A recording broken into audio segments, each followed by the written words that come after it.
યુપીનો માણસ હેમંત જૈન મુંબઈમાં underworld Don Dawood ઇબ્રાહિમની property ખરીદવામાં સફળ રહ્યો હતો. હેમંતે 2001માં આવકવેરા વિભાગની હરાજીમાં આ પ્રોપર્ટી ખરીદી હતી. ટેક કંપની એપલ સીરી જાસૂસી કેસનો ઉકેલ લાવવા માટે સંમત થઈ છે. આ માટે કંપની $95 મિલિયન ચૂકવવા તૈયાર છે. મહારાષ્ટ્રના કોલ્હાપુરમાં હાર્ટ એટેકથી મૃત્યુ પામ્યા બાદ એક વૃદ્ધ ફરી જીવતો થયો. વાસ્તવમાં મૃતદેહને એમ્બ્યુલન્સમાં લઈ જવામાં આવી રહ્યો હતો, પરંતુ જેવી એમ્બ્યુલન્સ સ્પીડ બ્રેકર પર કૂદી પડી, તે વ્યક્તિ ફરીથી જીવતો થયો.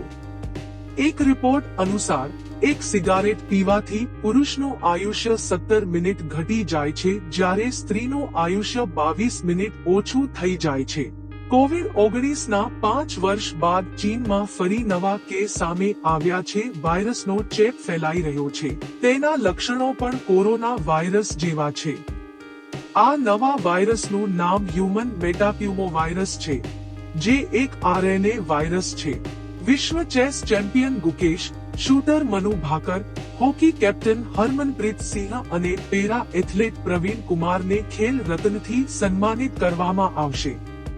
ક્રિકેટર યુઝવેન્દ્ર ચહલ અને તેની પત્ની ધનશ્રીએ એકબીજાને ઇન્સ્ટાગ્રામ પર અનફોલો કરી દીધા છે. આ સિવાય યુઝવેન્દ્રએ પત્ની સાથેના તમામ ફોટો ડિલીટ કરી દીધા છે.